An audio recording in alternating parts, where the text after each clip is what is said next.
Abdellatif Hamouchi, directeur général de la Sûreté nationale et de la surveillance du territoire, a déclaré: le 16 mai de chaque année constitue une date renouvelée pour commémorer l'anniversaire de la fondation de la Direction générale de la Sûreté nationale, et une fête annuelle pour évoquer les sacrifices de la première génération de policières et de gendarmes qui ont contribué à construire et à développer l'appareil de sécurité nationale, et il constitue également une station régulière pour célébrer les acquis sécuritaires et prévoir les projets prévus pour servir les enjeux de la sécurité intérieure et des citoyens. Hamouchi a ajouté, à l'occasion du 66e anniversaire de la fondation de la Sûreté nationale, que la commémoration de la création de la Direction générale de la Sûreté nationale va au-delà des dimensions de la célébration de l'anniversaire, et du sens d'invoquer l'histoire ancienne à son propos. Dans un avenir prévisible, pour servir les enjeux de sécurité de la patrie et des citoyens, anticiper les projets souhaités, relever les défis et contraintes attendues. Et d'ajouter,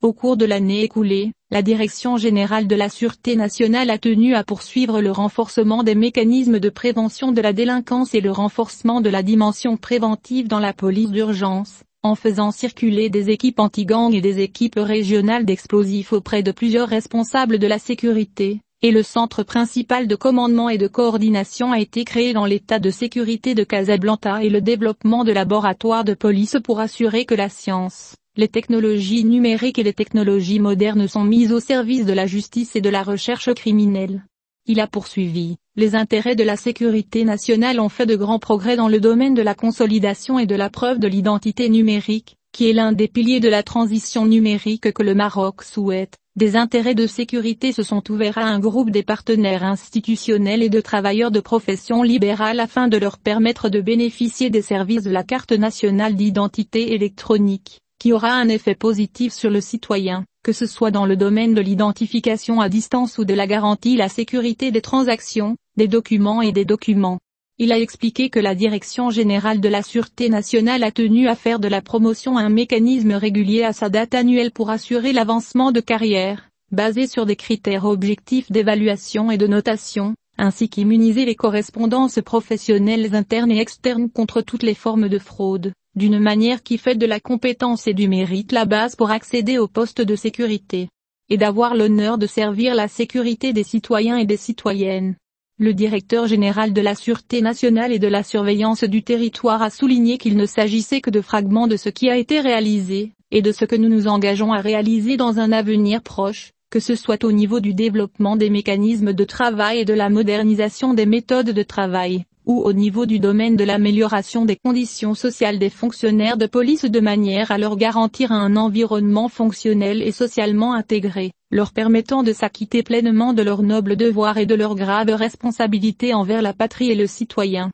Il a souligné que la création de l'établissement de la sécurité n'est pas qu'un slogan temporaire, et ne s'incarne pas seulement dans des initiatives et des procédures isolées, mais plutôt un mode de gouvernance durable, et une option institutionnelle fixe et systématique qui n'est pas isolée du forte volonté de l'État de lier la responsabilité à la reddition de comptes et de mettre fin à tous les crimes de corruption financière. De ce point de vue, la Direction générale de la Sûreté nationale s'engage, avec une détermination sans faille, à poursuivre les procédures d'examen, d'audit et de recherche sur tous les abus et déséquilibres possibles, et sur toutes les rumeurs liées à la corruption financière, estimant que la gouvernance, la moralité et liée la responsabilité à la reddition de comptes est le moyen le plus efficace et le plus optimal de développer l'installation publique de la police et lui a permis de gagner les défis de sécurité qui s'accélèrent, selon le même responsable. Parce que l'établissement de sécurité recoupe dans son travail les droits et libertés des citoyens, après que le législateur a attribué des pouvoirs de précaution à ses employés qui restreignent de nombreuses libertés dans le cadre de la loi, tels que le gardiennage théorique, les perquisitions domiciliaires, la saisie de biens, les produits du crime,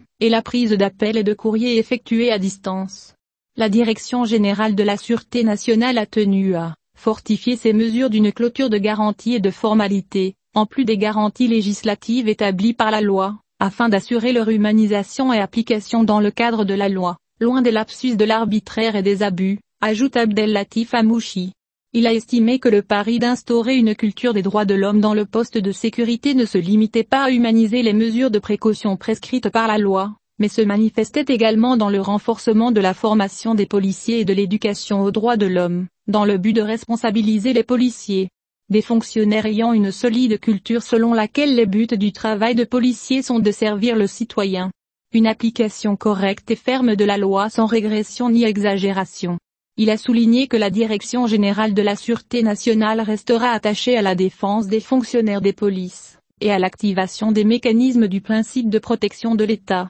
contre toutes les agressions physiques et verbales qui les affectent dans l'exercice de leurs fonctions, à condition que leurs interventions soient dans le cadre de ce qui est permis par la loi et prévu par les dispositions de la législation. Le directeur général de la Sécurité nationale et de la surveillance du territoire a indiqué que la direction envisage, dans un avenir prévisible, la mise en œuvre d'un ensemble de projets structurés avec des buts et des objectifs transcendants. Il vise à développer les infrastructures d'information pour les intérêts de la sécurité, à moderniser les mécanismes d'enquête criminelle et à améliorer la formation des policiers, ce qui se reflétera sur la rentabilité et la qualité de l'offre de sécurité offerte aux citoyennes. Dans cette perspective, il a souligné que les intérêts de la sécurité nationale misent sur leurs ressources humaines et les compétences de leurs affiliés pour mettre en œuvre ces projets et schémas ambitieux, étant donné que l'élément humain qualifié, en termes de connaissances et de pratiques, est bien encadré par le supérieur direct, et la pierre angulaire de toute politique publique liée à la sécurité publique.